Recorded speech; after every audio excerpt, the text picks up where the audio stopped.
This next one, you knew we guys were going to get to this tonight. The Freezer Bowl against those San Diego Chargers. They were bitching and complaining about having to play in the cold. That if it was a neutral site, they would have beat you. You guys just thumped them in Week 10. 40-17, crushed them. It wouldn't matter where you played them. You guys would have beat them. But you guys had them beat the first series. So I got a clip here. This clip is going to be the first series.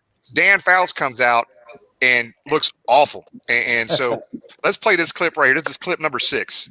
San Diego at the 36. Fouts first throw of the game. And he misses Winslow at the 40-yard line. No records that he set last year. Another pass. This to Chandler. And he gains only a couple. Louis Breeden and Bobby Kempler on top set. Going to be intercepted. Oh, it was not. That ball just died out there. It was a sure interception at about halfway there, and then the ball just floated and allowed the offensive player, Joyner, to come in and break it up. The bottom of your screen, Curtis on the far side. Anderson to throw. Touchdown! M.L. Harris.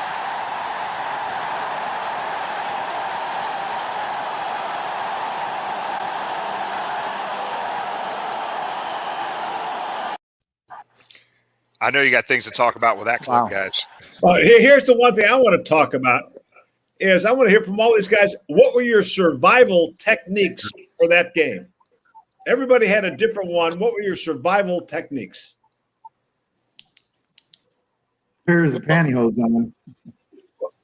See, pantyhose? I didn't wear no pantyhose. Line wore pantyhose, right, Lap? Oh, no. They didn't have king size. No king size, so we couldn't put the pantyhose on. No, it was basically just gray T-shirt, shoulder pads, and jersey, and then it was out. I know I wore some baseball gloves and scuba gloves on my hands, but that was it.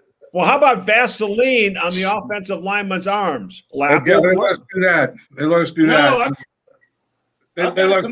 I got to commend the offensive line. The offensive line, were bare-armed, and I was the only guy in defense that was bare-armed. But I did wear scuba gloves, but I got to compliment Kenny Anderson for being able to throw that ball with a bare hand in that cold. Kenny Anderson, you deserved MVP that year, and you got it. Hey, Chris, I remember Kreider putting on bags on his feet. Do you remember? Like plastic head bags or something. It was unbelievable. The amazing thing about it was that you didn't, you would think your feet would slip all over if you had a plastic bag over your feet, but they didn't. And staying warm there was, I'll never forget when they came into the locker room and said, all right, it's time to go out and warm up. It's 59 below zero. I'm like, you want me to leave this and go out there and warm up? How about if I just stretch in here and get ready to play? You cannot imagine how cold it was. I'm a rookie out of the University of Florida. The only cold game I had ever played in was 33 degrees at the University of Kentucky in November. That was it. It is 59 below zero. When I woke up that morning, the alarm clock went off. I'll never forget it. The little thing, and the clock, the radio guy comes on and goes, "It's 9 below zero. The wind's blowing 35 miles an hour. Whatever you do, don't let your dog outside today." and I'm thinking, this is insanity. But it was all worth it because I did get to see Pete Johnson parading around in pantyhose. So I did think the whole thing was worth it. I can't even remember the game. I don't even remember the final. You're killing me. I will never forget Pete Johnson in pantyhose. I'm just saying that right now. Hey, Pete, did you shave your legs, Pete? Chris. Hey, no, I never wore pantyhose. You're killing me, man. I thought was that after the game, Pete? Hey, they belong to you. You should know. But I tell you what, my best story about that game. I'm sorry, Pete, but my best story about that game is in the first quarter. I'm sitting on the heated benches. We'd never had heated benches before, and I'm sitting on my hands. My feet are in the little slots under the bench. My helmet's on, luckily, and they put a cape over me, and there's a loud roar. And I stand up, to see if I'm going back in the game, and my feet don't come out of the slots, and I go down, and the first thing that hits is my face mask. And I'm seeing stars. I'm calling for the trainers. I can't get knocked out of the game, by falling off the bench. Please give me some smelling salts. In today's world, somebody would have caught that on camera. It would have been a concussion protocol and never finished the game.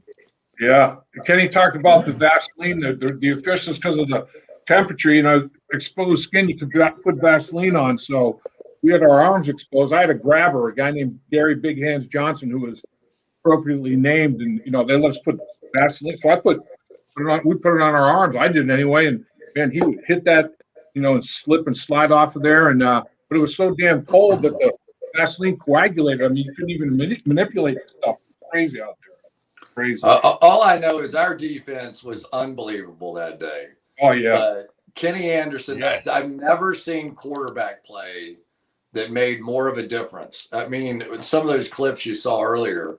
I mean, Dan Fouts was an unbelievable player, but that day he had no control over the ball whatsoever. And Kenny, you would have thought it was a spring afternoon. You had no idea. It was one of the honestly, no jokes, nothing. It was one of the single greatest performances by a quarterback in the history of the National Football League. You'll never tell me any different. Amen. I agree. He was unbelievable that day.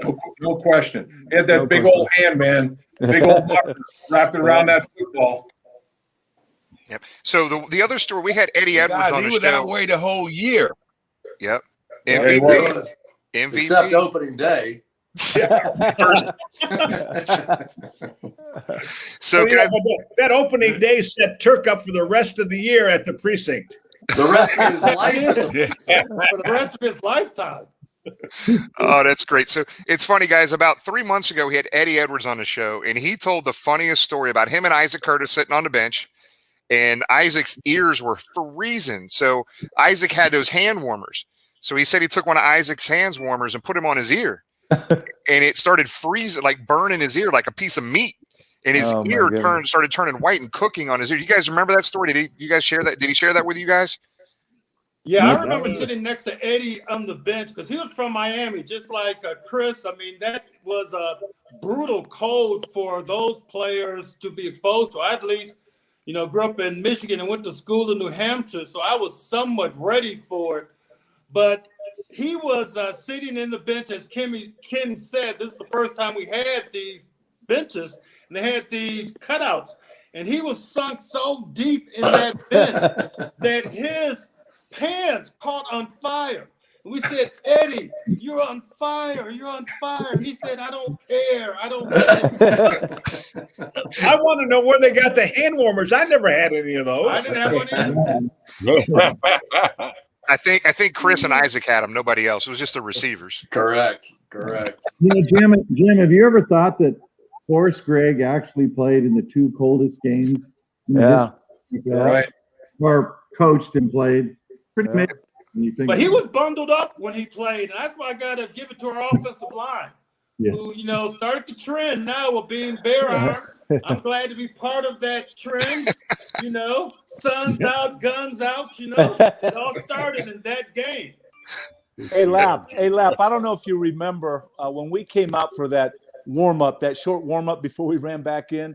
I believe we spotted two Chargers with no sleeves on. So when we came out for the game, we made it a point to look over to the other sideline and find those two guys to see if they were going to go bare arm, and they were all bundled up. They might have had 2 or 3 layers. Absolutely all bundled up, no doubt. Yep. So Chris, who did you send popsicles over to the night before the game? Wes Chandler. Wait a minute. Florida guy. Wait a minute. Tell that story, Chris. I've not heard this one. Wes Chandler and I played at the University of Florida together. I'm quite sure they never made it there, but I did just as a little joke because I knew he'd be dying as much as I was because he was from New Smyrna Beach. So he had no prayer of getting anything done in that game, just like I didn't either. I honestly, the thing I remember most about the game was that the only way I can describe what it was like to get hit was if you took a 20-foot mirror and took a sledgehammer to it and watched it fall into 100 pieces on the ground. That's what I felt like the first time I got hit in that game. I'm just telling you, there is no way to explain. And maybe if you're on the offensive line or Reggie or Pete and you're getting hit repeatedly, you know, whatever.